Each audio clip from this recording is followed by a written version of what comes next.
Hi అండి. Welcome to my channel vlogs by Indu. నా channel first time నేను చూస్తున్నట్టయితే ప్లీజ్ సబ్స్క్రైబ్ చేసుకొని వీడియో స్కిప్ చేయకుండా చూసేయండి. ఈరోజైతే అరటికాయతో ఆంధ్ర స్టైల్ స్టఫ్డ్ బజ్జీ ఎలా చేయాలో చూసేయండి.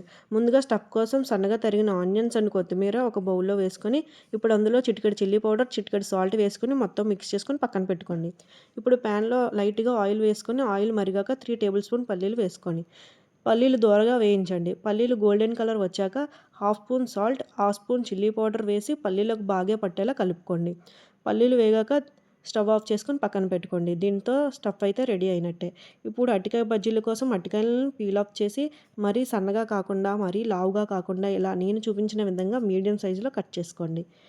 ఇప్పుడు ఒక బౌల్లో ఒక కప్పు శనగపిండి తీసుకోండి. అందులో ఒక స్పూన్ చిల్లీ పౌడర్, చిటికెడు పసుపు, టేస్ట్‌కి తగ్గ సాల్ట్, ఒక స్పూన్ వాము వేసుకోండి. వాము వేయడం వల్ల బజ్జీ చాలా టేస్ట్‌గా వస్తాయండి. సో, వాముని అస్సలు స్కిప్ చేయకండి.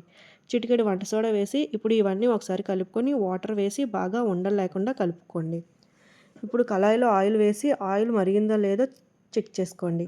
ఆయిల్ బాగా మరిగాక అరటికాయ ముక్కను పిండిలో రెండు వైపులా బాగా ముంచి ఆయిల్‌లో వేయండి. ఇలా అరటికాయ ముక్కలన్నిటిని వేసి అరటికాయ ముక్కలను బాగా ఆయిల్‌లో వేయించండి. అరటికాయ ముక్కలు రెండు వైపులా వేయించాక పక్కకు తీసి పెట్టుకోండి. ఇలా మిగతా అన్ని ముక్కలను కూడా వేయించుకోండి.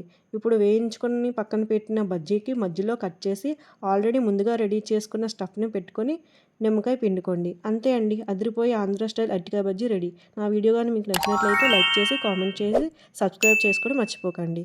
Thank you for watching.